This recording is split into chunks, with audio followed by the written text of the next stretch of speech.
and welcome back to the Global Marketing Day. My name is Olga Andrienko. For the ones that just joined, quick introduction, I'm the head of Global Marketing for Semrush, and we're having a panel on content marketing. Any takeaways that you like from this panel, well, feel free to tweet it out with Global Marketing Day hashtag, and feel free to answer your questions in a question box underneath the video on the desktop on the globalmarketingday.com website. So with this, let's transition to our next session. So we're joined by Gus Martin Dupre. He is a consumer engagement manager in Canon, Australia. And Gus is a passionate digital marketing professional with experience in travel and consumer electronics space, who currently oversees search social email channel at Canon. That's a lot. Yeah, I know. And after the presentation, we'll move on to our discussion with Gus and other two experts.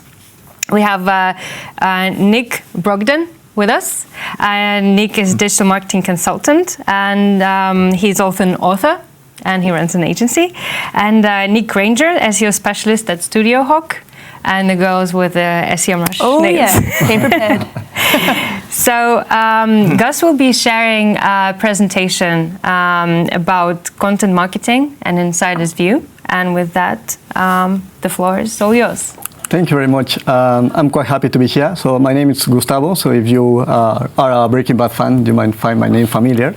I have been working in digital for the last 10 years. I'm, of course, a consumer engagement manager at Canon. I was also invited to participate as a judge in the Semrush Awards this year. Interested, of course, about SEO, content, and data analytics. I would like to start this conversation by asking the people in the audience, what are you passionate about? In my case, I have a 1-year-old daughter, and I don't have a lot of time to have more hobbies than, trying to sleep from time to time, But I also like traveling, and of course, a lot of people like photography. So if there are any photographers in the audience, please let me know. It would be quite cool to know more about you, and make sure that you let me know about the type of gear that you use and the type of photography you enjoy the most. Now, of course, Canon is a well-known brand, and it's trusted in across the world because of the things that people create with our products. It's not only the quality, but also the outcome of the products themselves. And you could see here amazing images from Jay Collier. This image is in Madagascar, I believe. We are quite lucky in that sense. And our focus to content, and yeah, pun intended in here, but we try to base it in 3 main pillars, which are inspire, enable, and celebrate. And we do it through a content destination across different channels, and we try to keep people where they like to be, so we don't force them to go to a particular single destination. So it could be from our Canon Explore section to Instagram, Facebook, and all other sources. So I would invite you to go to the Canon Explore section at some point after this presentation or in your own time. Now, how do we inspire people? Well, for us it's relatively simple because we are surrounded by amazing photographers, and if you have the chance, look for Tales by Light. It's an Australian television series that follows the steps of several photographers around the world, or have a look at our Instagram stories. Now, in terms of enabling, what we mean with enable is more about helping people to improve their photography or their videography. And we do it through different channels, even from social, but also from YouTube or the website itself. And celebrating, it's quite important for us to showcase or highlight the amazing things that people do with our products. For example, Josh Smith, who is an Australian photographer, and he took over our homepage for some time, and he sent us a really nice email, showing all the excitement and joy to be there. I would love to be featured in the homepage, but my photos are really bad compared to his. Now, instead of showing all the things that we do, I think it would be important for me to share the key learnings that we have acquired throughout this time. And first of all, I would recommend you to experience your product or your service. And again, some exclusions apply. So if you work for a hospital or your client is a criminal lawyer, yeah, you don't want to get into that detail. But of course, make sure that you try the product and you enjoy it and you try to learn it from the very beginning. In our case, we are lucky because we have a lot of events and workshops with photographers that are run across Australia, and Canon employees are encouraged to attend to those events. You need to have clear goals and processes. And sometimes when we talk about processes and creativity, you might think that they are not quite close together. But I think it's important to find a balance to understand, to have a proper flow of content, and you can generate content ideas. In our case, we have what we call the content room. It's just a weekly meeting in which we discuss ideas, we assess opportunities in the market. We also check campaigns, and we also measure a lot of the performance of our campaigns or our content. And also, it is team effort. It's not, SEO or content marketing or product or branding. It's a coordinated effort. At the end, the audience just wants to get answers and to get inspired. They don't care about which department did or make that content.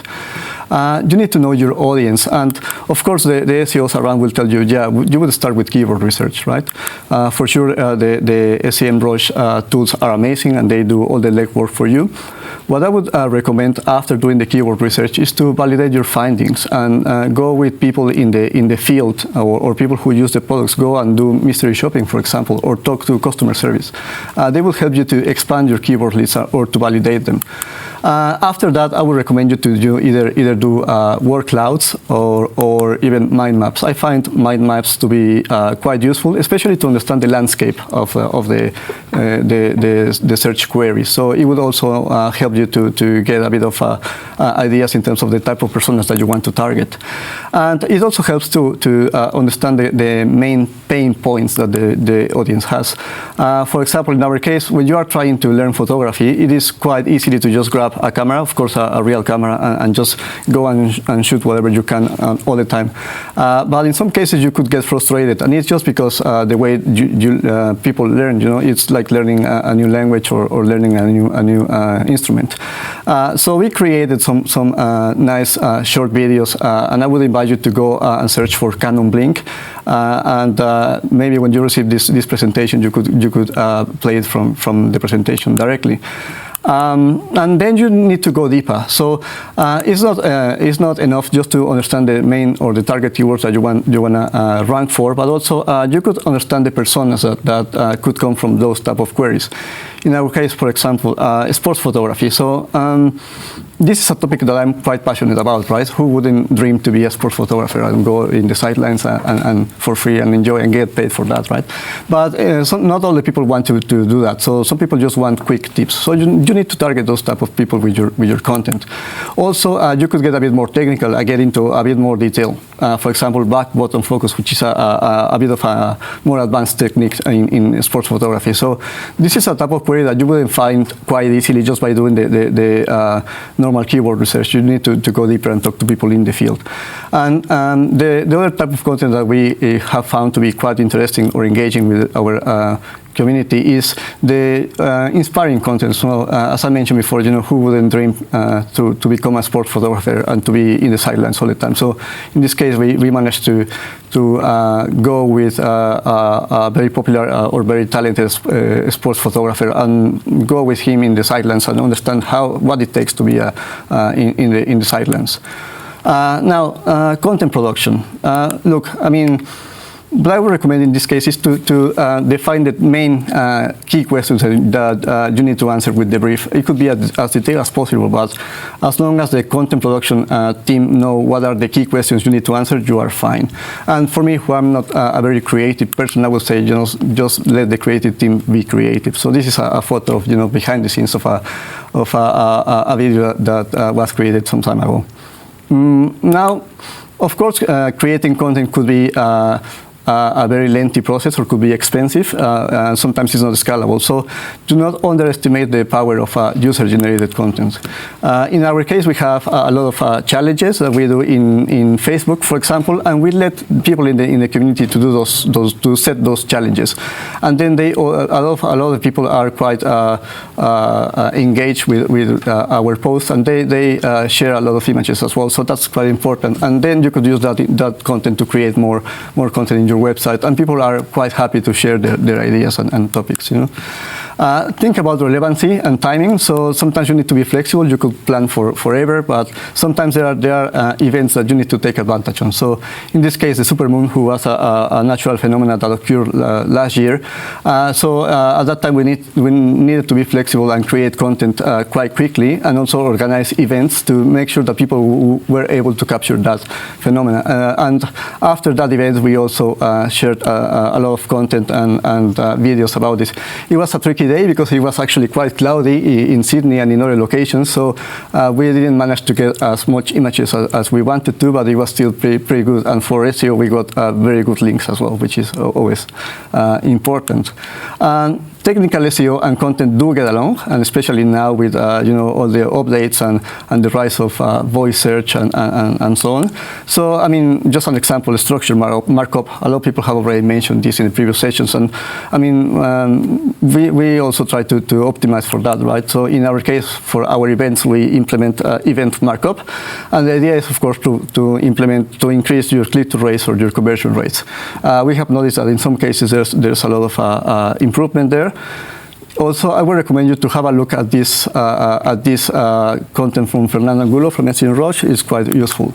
And I mean, this is just an example. It wouldn't apply for you, but in some cases it would.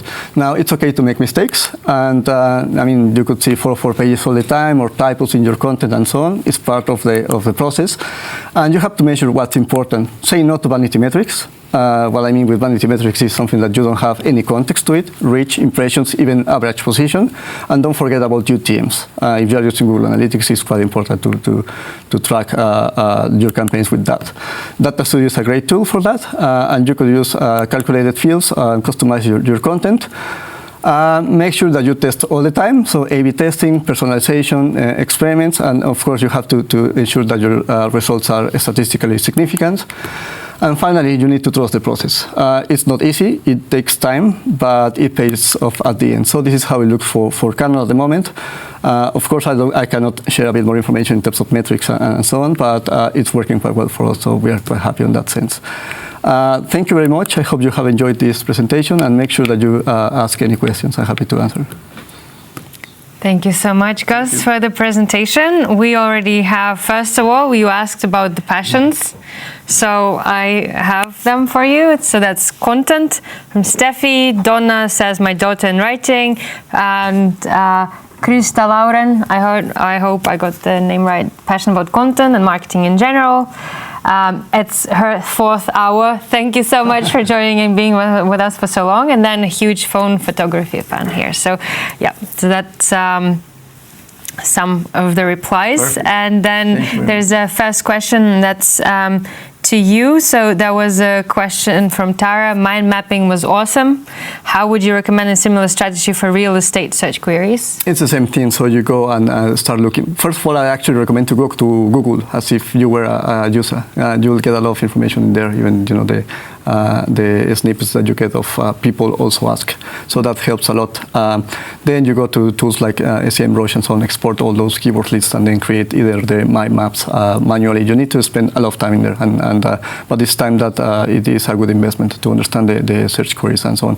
You need to I mean, for real estate, I think you have to have the list of locations that you want to target, and then do all the combinations in Excel or any other tools, and then take it from there.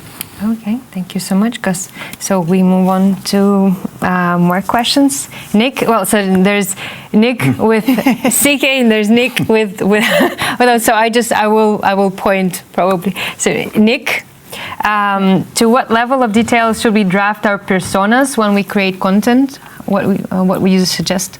Well, I use Google Analytics to get a sense of our audience at scale. So that really helps the content team to be able to see a real person behind the kind of content that they're wanting to write for, because what Canon obviously does very well is engage a lot with their community, and they're writing for the community that is very, very much invested in Canon products.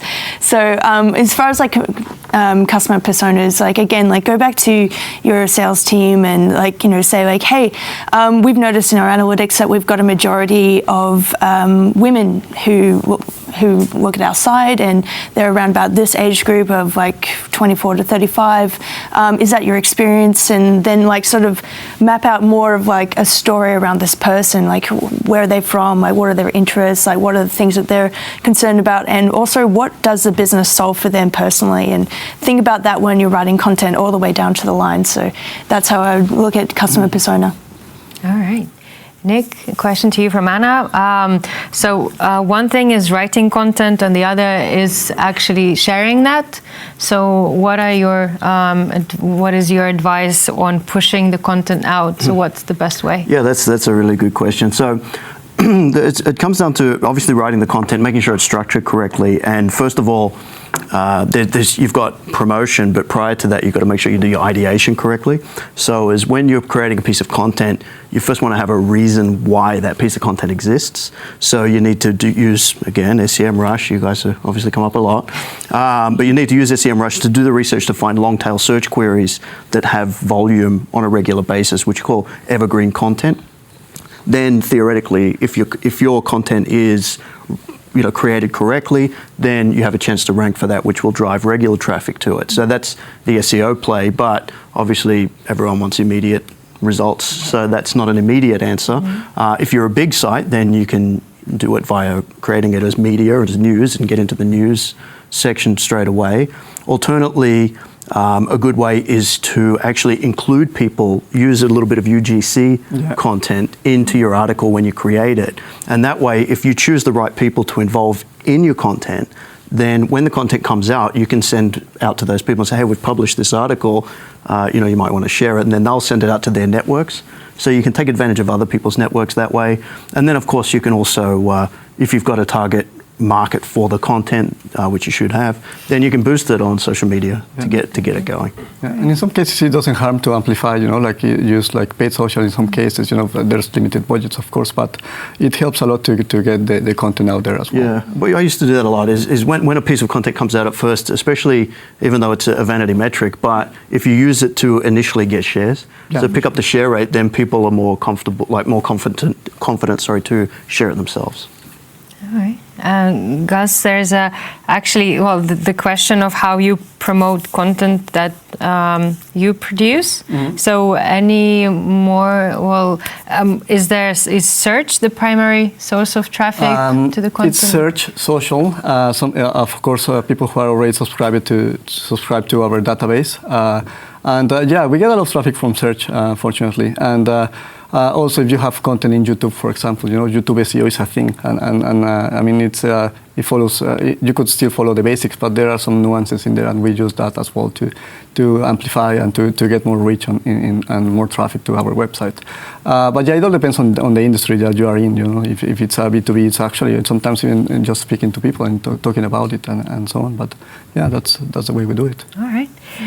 Nick, you mentioned Google Analytics. There is a question about the tracking and a bit about GDPR. I don't know if you can take that. But so Sauraya is asking, when we're tracking user activities, let's say we're using sessions recorded to analyze user activities on website. So is it mandatory in all countries to set up cookies policies, or it's only in the EU?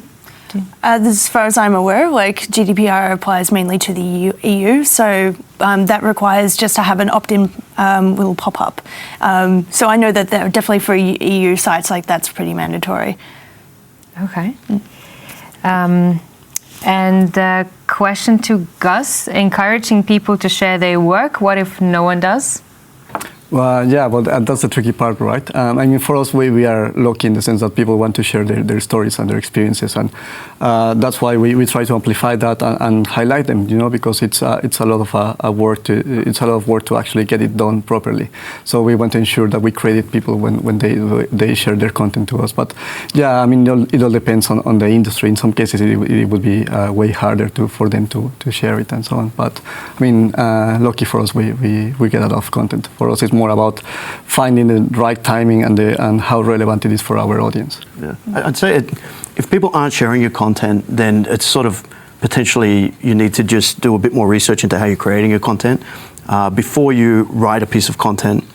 Again, back to my last question, sort of, you need to ensure that there's the reason for the content. Why would somebody share it? If you have a true reason as to why it should be shared and you've targeted the correct people when creating the content, then that shouldn't be a problem. All right. A question from Henry. Nick, that would be to you. What are your tips to increase user-generated content in case of lower user engagement? Yeah. Or just, what are your tips to increase user-generated content in general, and then how to encourage your fans to post more? I reckon you offer incentives. So ideally you want to create a community around your business. So this is where we can say, what is your value proposition? What is the thing that your business does uniquely? I know that there was a really, really great site out there that created a page that said okay, how many, put in your salary, and then you can see how much Kim Kardashian basically will earn in minutes or seconds to your annual salary. And it's kind of depressing, but it's also hilarious, and it's a fun thing to share, and it's kind of stupid, but it's also kind of brilliant, because it just sort of attaches itself to that person being innately curious, and then that sort of says oh, this is fun and this is something that's shareable, but also this is, I think the site was around financial planning or something like that. So there was, obviously it's related to the business, but it's been creative and thinking outside the box, that you can really be quite creative with your content and the way that you go after it. Similarly, even if you're not as fun, maybe if you're a little bit drier, if you've got a calculator that easily just measures up something for tax or for mathematics for students or something like that, that can be really, really useful. I know with Christmas coming up, Secret Santa, Chris Kringle, if you've got a generator that says hey, just put all your family members' names in here, and we'll randomly generate that to match each other up. But maybe you could even have interests in there. So hey, if they're really interested in gaming, here's some really, really great specials that we've got on DS games and things like that. So yeah, there's all kinds of ways you can creatively tackle that one, and that's why it's really fun to be in SEO. Could I jump in on that? Yes. There's very similar, but I've done some in content that worked really well, where it was for not finance, it was for a company that actually did closures of companies, so help people in financial trouble. And what we did was we actually looked at related verticals, because it was hard to produce UGC for this type of industry. So they were saying a lot of their clients came from trade industries. So we created a piece of content from UGC via outreach to major trade invoicing applications. And then that's cool. Yeah, created a piece saying top trade-related invoicing. Ended up ranking really well for top invoicing apps. And that piece, then we got a lot of shareability from it. Yeah. But in addition to that, the traffic that came in, we could then tag that traffic with our pixels and then remarket to it. And it actually drove a lot of traffic. So we used the related vertical with UGC to then actually get conversions. And that's how you do it. That's brilliant. Now with this panel brainstorming session, because there is a question from Ankur. Can you suggest some related to UGC, user-generated content for online laundry and dry cleaning? So here's your brainstorming time. Yeah, well, that would be, a good way you could do that for laundry would be, obviously laundry is focused on clothes. So if you were to then, say, pick some people that were designers, and you choose, initially you just do some research and pick a couple of famous, say, let's keep it in Australia, a couple of famous Australian designers and include them in a list of top fabrics or designs or whatever it was. And then you reach out to get another 50 or so people that would really enjoy being listed with these top of the industry icon type people. And then so when you reach out to them, you can actually say, hey, these people are already in it. We'd like you to be part of it. They'll be flattered, say, yep, sure. And then they'll send you what you need. You can create that piece of content. You'll get a huge amount of shares, and it still relates into the clothing industry. So theoretically, everyone has clothes, so everybody's your target audience. Yeah. Or maybe you can you can encourage maybe people to. There are a lot of scenes in the laundry from movies. Maybe they can actually copy that and then take photos if that's like an offline laundromat. If it was promoting Canon as well, you could do a really cool one of that where you could film it going around. There's a lot of discussion about photography, and you encourage people even to discuss some selfie poses. That's what my team. That's good to hear. I interrupt you. Wanted to jump into the brainstorming? No, I think it was already covered. I think, I just remember, the times when I was a student and I didn't know how to actually use the machines properly. Sometimes you get used to you live with your parents and your family and so on, and then you just become independent. It's like, how do I use these things? So even basic how-tos and so on would actually help and get links. So I think that would be my. Okay. Alternatively, you could also do outreach to people that create different fabric products, like fabric softeners, and then get people to vote on which one they like most, and then it would get a lot of social shareability. That's interesting. Question from Cecilia. She's also on her 4th hour, which is amazing. So it's a generic question, not related to necessarily content. Does geo-marketing still also is a trend and will be a trend in 2020? Nick, would you? Sorry, geo-marketing, like local, I would say. Well, like geo-marketing, probably she means. Does anyone? If I get it correctly, is it about traditional marketing, like offline? Or? No, I think it's geographically. Geo. Yeah, sure, definitely. Right. Yeah, definitely. Geo marketing is just bigger and bigger. It's huge. Sorry, I got so thrown off though. What was the actual question? So, will it still be a trend in 2020? Oh, more so. Yeah. I think it's getting more and more a trend, and if people, depending on your industry, but geographically, people are even starting to. It's becoming common to geographically target down to suburb levels for businesses. Going back to the laundromat, if you owned a chain of laundromats, geographical targeting would be where you made all your money.